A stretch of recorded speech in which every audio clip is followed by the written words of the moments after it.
El verdadero arrepentimiento nos lleva a plantarnos.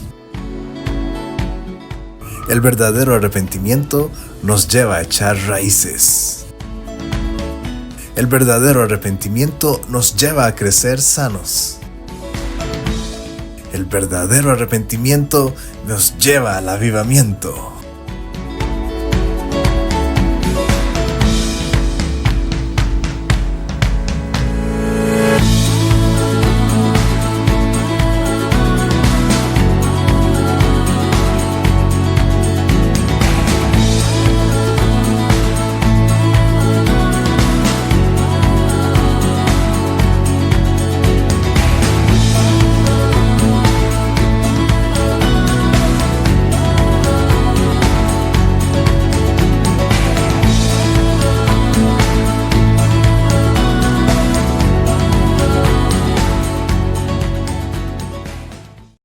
Muy buenas hermanos, que Dios les bendiga esta mañana. Continuamos con los devocionales y hemos estado hablando acerca de la importancia de pertenecer a la iglesia, la importancia de la familia espiritual, la familia de Dios, y que bueno, es necesario para nosotros como creyentes, es necesario que podamos o tengamos que pertenecer a una iglesia local.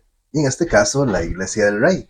Yo espero que usted esté aprendiendo, espero que el Espíritu Santo le esté hablando también acerca de lo bueno y lo importante que es permanecer y pertenecer a la Iglesia del Rey, en este caso, una iglesia local, y que usted pueda también entender que es importante que otras personas que aún no tienen una familia espiritual puedan venir y pertenecer a nuestra familia. Muy bien, entonces estuvimos hablando acerca de todo esto. Es importante congregarse y por qué es bueno que estemos unidos.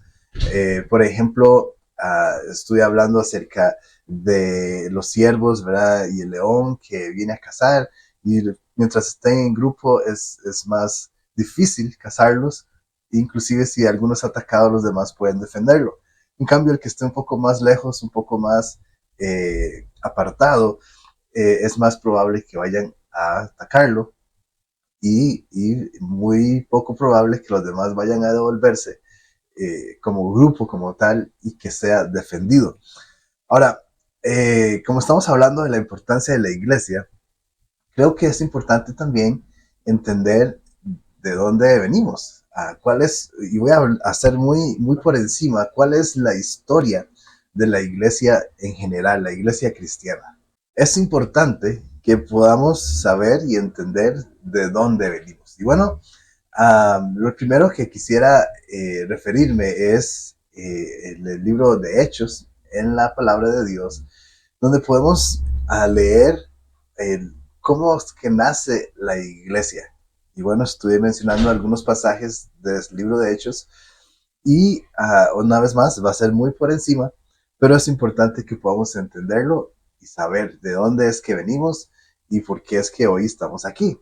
Desde Mateo nos cuenta acerca de Jesús, ¿verdad? Su nacimiento y cómo él va creciendo. Justo cuando cumple 30 años, Jesús empieza su ministerio. Y entonces podemos pensar y decir que este es el principio de la iglesia, ¿verdad? Jesús empieza a enseñar acerca de todo lo que hoy practicamos y bueno, antes de ascender al cielo, da una instrucción muy específica y les dice a los discípulos que están ahí que lo que tienen que hacer es ir y hacer discípulos y enseñar lo que Él les ha enseñado y bautizarlos en el nombre del Padre, del Hijo y del Espíritu Santo, e ir a enseñar y hacer estas cosas a todo el mundo. Y bueno, la historia nos habla, inclusive en Hechos podemos leer cómo los discípulos van a muchos lugares en el mundo para ir y predicar el Evangelio. Principalmente, el Evangelio se concentra en la parte de Europa y es ahí donde empieza a crecer y más adelante, ahorita lo vamos a ver, cuando los países en Europa empiezan a viajar a América, es cuando entonces el Evangelio llega a este lado, hasta donde sabemos. Puede ser que inclusive desde antes sucedió, pero hasta donde sabemos es así. Ahora, entonces está la iglesia, se conoce o se dice la iglesia primitiva o la iglesia del primer siglo.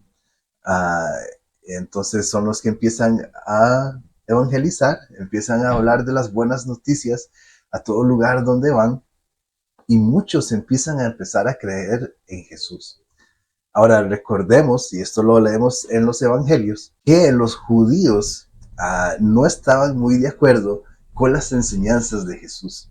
Entonces algunos empezaron a creer, otros decían, no, este Jesús, ¿verdad? Está loco, ¿cómo se le ocurre decir estas cosas? Y son los judíos que no creyeron que Jesús era el Mesías. Entonces estos judíos son los que empiezan a perseguir a los mismos cristianos, a los cristianos por Cristo, ¿verdad? Por eso es que les llaman cristianos, y empiezan a perseguirlos y todo ese primer siglo, los primeros 200 años más o menos, hay una gran persecución a los cristianos. Eh, Inclusive por parte del Imperio Romano hay persecución y ¿verdad? Es toda una barbaridad.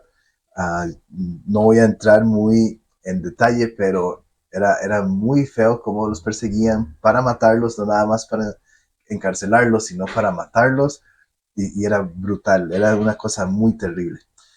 En el año 313, el emperador romano Constantino I es el que promulga, ¿verdad? Hace una declaración, una ley, se llama el Edicto de Milán, y legaliza el culto cristiano en todo el Imperio Romano. Ahora es legal, inclusive es obligado a hacerse cristiano. Entonces, pudiéramos pensar que de alguna forma es una gran victoria para el cristianismo, pero como se hizo algo más político, la religión, ¿verdad? Porque, bueno, ya habían pasado 300 años, ¿verdad? 200 y resto de años, y entonces se da esta ley que todo el mundo tiene que ser cristiano, se legaliza el cristianismo, pero de alguna forma la iglesia empieza, porque ya un poco más diluido, empieza a tomar poder de forma política y entonces se corrompe un poco, si no mucho, más bien todo el tema del cristianismo y la cosa es que eh, se, ¿verdad? Todo es político, la iglesia toma mucho poder y entonces, bueno, ¿qué es lo que sucede cuando los hombres tienen mucho poder, verdad? Se vuelven locos y empiezan a hacer, ¿verdad? Inclusive decir cosas, leyes y demás, en beneficio a ellos mismos. Y por muchos, muchos, muchos años, la iglesia que conocemos inclusive como la iglesia católica es la que empieza a gobernar. Más adelante, por el año 1500 o 1000 y más, um, toda la corrupción que empezó a haber de parte de la iglesia católica o cristiana, se conocía como la iglesia cristiana, pero sabemos que es la iglesia católica romana. ¿Verdad? Había tanta corrupción que, por cierto, este tiempo se conoce como la era del oscurantismo, donde no había luz de la palabra de Dios. Entonces, eh, toda esta corrupción, inclusive parte de la corrupción era que se vendía la salvación. Si usted quería ser salvo, tenía que pagar X cantidad de dinero. Si un familiar se moría y usted decía, bueno, yo quiero que ese familiar vaya al cielo, entonces le decían, si usted quiere que su familiar vaya al cielo, tiene que pagar. Se paga la salvación, se paga el cielo, todo había que pagar. Entonces era una corrupción terrible. Y esto es lo que lleva entonces a la reforma protestante. Y esto en el siglo XV y en el siglo XVI es cuando sucede esto. Y es cuando un hombre llamado Martín Lutero se empieza a leer la Biblia porque solamente unos cuantos tal vez tenían acceso a la Biblia, pero la mayoría de los sacerdotes simplemente repetían lo que le decían que tenían que decir. y la misa o los cultos eran en latín, donde nadie podía entender nada, y entonces, ¿verdad? Decían, no, es que esto es así, yo lo voy a decir de esta forma, aunque usted no entienda, y lo que quiere decir es esto y esto y esto, y daban su propia interpretación. Este señor Martín Lutero entonces tiene acceso a una Biblia y él la lee y se da cuenta que lo que han estado predicando y enseñando no es lo que dice la Biblia. Entonces se da la reforma protestante y entonces él dice, no, esto no es así, la Biblia dice que es de esta otra forma, y entonces él mismo inclusive traduce la Biblia del latín al alemán, y entonces ya otras personas pueden inclusive leer la Biblia. Después de esto, entonces empiezan a haber diferentes ramas de creencias, porque a raíz de lo que se empieza a leer en la Biblia, algunos empiezan a tener sus propias opiniones y entonces empiezan a salir diferentes ramas de estas opiniones donde dicen algunos, yo estoy de acuerdo con este, otros dicen, no, yo prefiero lo que él dice, y así con varios. Y entonces empieza a surgir la iglesia de esta forma. De alguna forma es así como hoy tenemos diferentes denominaciones, y aunque hay muchas cosas que creemos y son similares o iguales, como que Jesús vino a morir por nosotros, que la Biblia está inspirada por el Espíritu Santo, que Dios es el Padre, etcétera. Hay otras cosas que algunos están de acuerdo y otros no. Y no es el tema hoy, pero nada más quería mencionar un poco de la historia. Como decía, a partir de este momento, o empieza el momento en que empiezan a salir misioneros a otras partes del mundo a predicar las buenas noticias. Y bueno, es así como llega aquí a América también, aunque sea al principio, cuando descubren América, ¿verdad? Con Cristóbal Colón, aunque viene el catolicismo, más adelante, por lo menos en Costa Rica, viene también el cristianismo.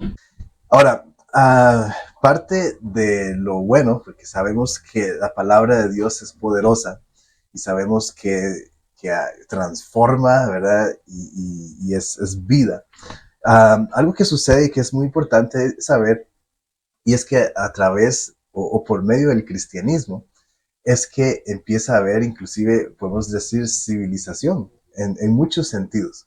Había una época en la historia donde estaban los bárbaros y todo era masacre, todo era violencia y se comportaban como animales, quizás pudiéramos decir, pero el cristianismo, cuando se empieza a predicar la palabra de Dios, las personas empiezan a comportarse de una forma más civilizada, podemos decir, pero es porque hay transformación del Espíritu Santo en nosotros. Por otro lado, también la iglesia ha tenido un gran papel en la historia con, por ejemplo, la atención médica y la escolarización. Eh, ha sido una carga para los cristianos la parte de la medicina, ¿verdad? Poder dar salud a otras personas y también la parte de enseñanza. Por ejemplo, en Costa Rica, ya tal vez no es tan accesible, pero al puro principio, por ejemplo, la clínica bíblica fue respuesta o fue resultado de este corazón del evangelio de traer salud a las personas. Entonces, nada más como ejemplo aquí en Costa Rica, pero también la Cruz Roja fue fundada por cristianos en el mundo, y así diferentes cosas que ha estado haciendo la iglesia. Entonces, yo creo que por eso es importante que podamos pertenecer a la familia de Dios, porque hay grandes cosas que podemos seguir haciendo, inclusive en la política. En la iglesia, cuando se involucra, o no cuando se involucra en la iglesia, cuando se involucra, no como institución, pero sí como nosotros individuos que somos la iglesia, el cuerpo de Cristo, cuando se involucra en cualquier cosa, en este caso, el ejemplo que estoy dando de la política, también empieza a haber transformación. Entonces, es importante que entendamos por qué es bueno el Evangelio, las buenas noticias, y que es en la iglesia local donde aprendemos y entonces luego vamos y hacemos. Entonces, Bueno, muy por encima, nada más quería mencionar de dónde es que venimos. Entonces, un breve resumen. Jesús viene, establece la iglesia. En Hechos leemos cómo empieza a crecer la iglesia, se atiende al llamado de Jesús de ir y hacer discípulos. Y esto es lo que empieza a suceder. Por un tiempo, la iglesia, ¿verdad? Entonces simplemente decidieron agarrar todo el poder, pero ya fuera de ellos mismos, ¿verdad? Egoístamente. Y después entonces hay unas reformas, todo sale a la luz y entonces se predica una vez más la palabra de Dios como tiene que ser, llega a otros lugares del mundo, entre ellos Costa Rica, y por eso es que usted y yo hoy en este lugar, en este país, conocemos de Jesús. Y es importante entonces que sigamos con esta tarea para que de generación en generación siga conociendo a Jesús. Es muy importante entender esto para que podamos ver de dónde venimos y hacia dónde tenemos que ir, hacia dónde tenemos que seguir avanzando. Y el avance es seguir predicando el Evangelio. Como decía, es en la iglesia local donde aprendemos y donde nos impulsamos unos a otros para ir y seguir predicando. Muy bien, eso es todo. Nos vemos mañana.